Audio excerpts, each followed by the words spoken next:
Hi, welcome to Julie's Rich Life. I'm Julie. If you already know all about me, you can go ahead and get right to April's numbers by using the chapters below. But if you don't know me, I'll just tell you a little bit about myself so that you know the circumstances under which this budget is forming. And the main goals for my budget are to help us eventually live off just my husband's paycheck so I can retire early. So I'm hoping that'll happen within the next 3 years. I have 3 children. One is grown, 2 are at home. I feed, clothe, basically take care of most of the expenses for my youngest, who is disabled, and save for his future needs. And then I have another son who is just like on the verge of moving out. He has a really solid savings, and he has a good stable job now with health benefits and everything. So he's saving for his retirement and for a down payment on a house, but he's just looking for that perfect, rent situation, which is pretty hard for a lot of young people to find in a lot of cities throughout the United States, which is where I live. All right, so let's get into the numbers. But if you have any, and we're dual income, that was just implied by saying I'm trying to save all of my income, but we're both teachers, so I operate a little toddler program, and which pays, toddler program wages. And then my husband is a middle school public school teacher, so he makes a fair amount more than I do. All right, I don't share a specific income because it's not my husband's channel, so I'm not sharing, his wages on here. I don't share giving because I don't think for me, I don't want to share the specifics of my giving, but I will tell the categories of giving, which is giving to my place of worship and giving to spontaneous recipients. So that could be a GoFundMe account, or someone I know needs some money, some help. Sometimes they'll be family members, sometimes others. Any time we hear of someone in need that we might not know about on April 1st, but we'll know about later when I have money available, or if, friends or relatives are selling something for a school fundraiser, it'll come out of that budget as well. All right, so let's look at savings and investing. All right, can I just ignore this emergency fund? You just can't get rid of it. I mean, I've researched this. I just can't make this go away, this emergency fund, but I don't track it through this app. It's already funded and it's just in my account. All right, and then the simple IRA, that's through my, self-employed IRA. And I'm planning on just converting that into a Roth. That's on my to-do list, and not funding that account anymore.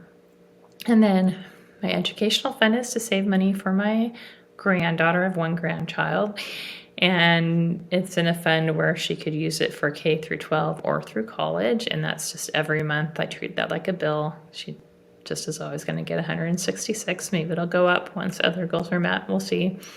And then medical savings, it's $208 a month until we have not the whole family's deductible, but just one person's deductible, because I think the odds of my husband, I, and my son all needing our deductibles are pretty low the same year. So we're just saving enough for one of the deductibles, and then I'll save into other funds. And then we put $350 a month into house repair.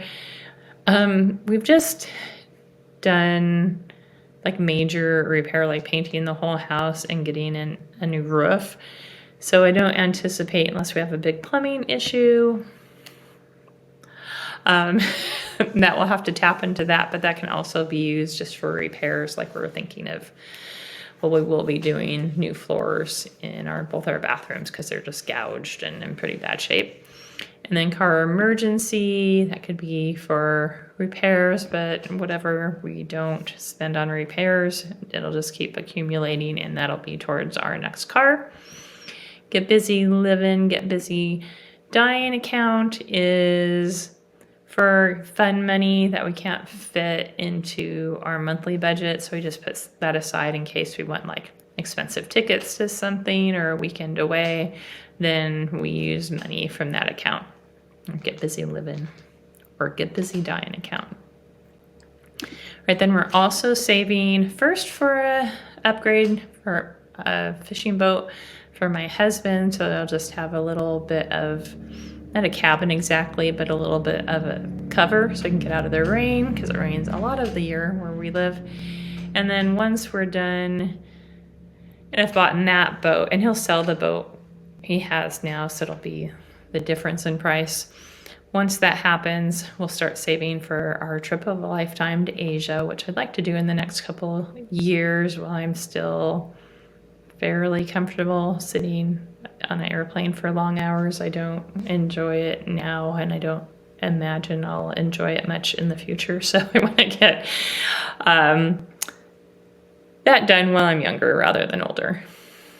And then our public account is just a non-tax advantage account, and mainly we buy stocks or ETFs through that account, and we do 150 at least every month. And then my Roth IRA, so I do already have a Roth IRA. I want to convert my simple IRA into that Roth IRA.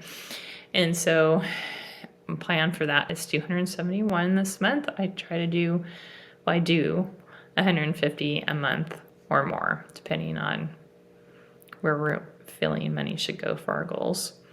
All right, and then my son's ABLE account, that's his special needs trust. So we put $300 a month in there, and that can only be used to meet his basic needs. And then it will just accumulate so that once we're not around to provide directly for him, he will have that account to meet his needs. All right, so that's savings and investing. And my husband also invests through his place of work. So we're doing other investing for retirement there. Oh, all right, and bills and being an adult. So property taxes, put aside $363 every month. And water, I do just based on, I have the bill at the beginning of the month before I'm budgeting. And so I know exactly what that is going to be. And then the mobile phone is my daughter, who doesn't live with us, and her husband and their business phone are all on this account, and then I offset that on the income side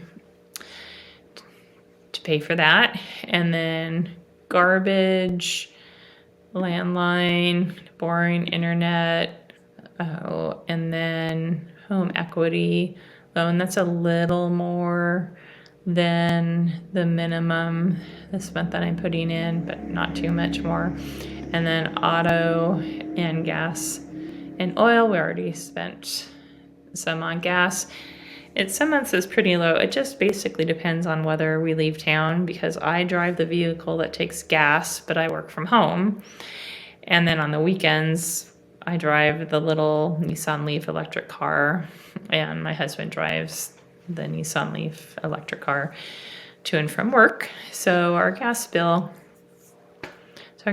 is pretty low in oil. All right, and then medical expenses, I have 100. That'd be for like prescriptions or something like that.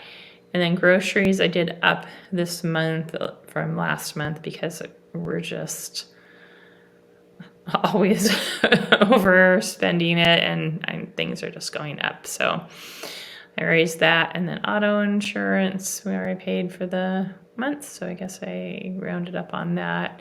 We have another life insurance payment to make. We do have a pretty big life insurance policy on me, and that's mainly because we're providing for our disabled son.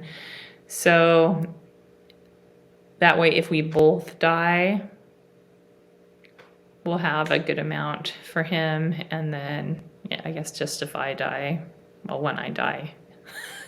But if it's anytime soon, my husband will have a little bit of more cushion to help him out. All right, and then car loan, after this, it's already paid for this month. After this month, it'll basically be 2 more months and it'll be paid off. And next month I might just pay the whole thing off, but in June for sure, just depending on the kind of mood I guess I'm in. No known dental expenses at this point, but my son and I are both going to the dentist, so we'll see. So that's the budget for bills and being an adult. And then to live a content life, you need to spend money on other things. So I have 400 guilt-free spending. Hubby has 400 guilt-free spending. Then we got 550 in our other flexible spending. The mom and dad, that's just where I track anything I may have bought for them. And then they pay me back because they're not going out driving around so much. And then prescriptions is staying the same. Pet care, we don't need to buy any dog food this month. We're all stocked, so this will mainly be for Camp Good Puppy, where my dog goes once a month and get some playtime with other dogs and get some energy out. And then YouTube, TV, and eating out 200. We don't eat out a lot, and when we do, it's generally my husband and I on a date, and we go somewhere reasonably cost. All right, so that's bills and being an adult, content life, and then my rich life. So this is the one area I feel like is a really big splurge, and that is cleaning services. And we had a deep clean, so that was a little more expensive this month, and that was $407, and it's totally worth it to me because I spend so much of my day working with toddlers to get the room ready. While I'm working with them, at the end of the day, I'm just cleaning all the time. So I'm very happy to, as long as I'm still working, pay to have our house clean. I think that's a good use of our money at this point, and we can afford it, and so that's what I'm doing, but that'll probably change when I'm retired, I think. All right, that is my budget. Thanks for watching this video. Making these videos, even if only a few dozen people are watching them, I really appreciate all of you watching them because it helps me be super accountable. I'm accountable to myself, of course, and to the family, but just this extra kind of check-in with you helps motivate me a lot. So I do thank you for watching, and if you want to see more videos like this, I hope you will subscribe, and at the very least hit the like button if you found it interesting or helpful in any way. All right, thanks and take care.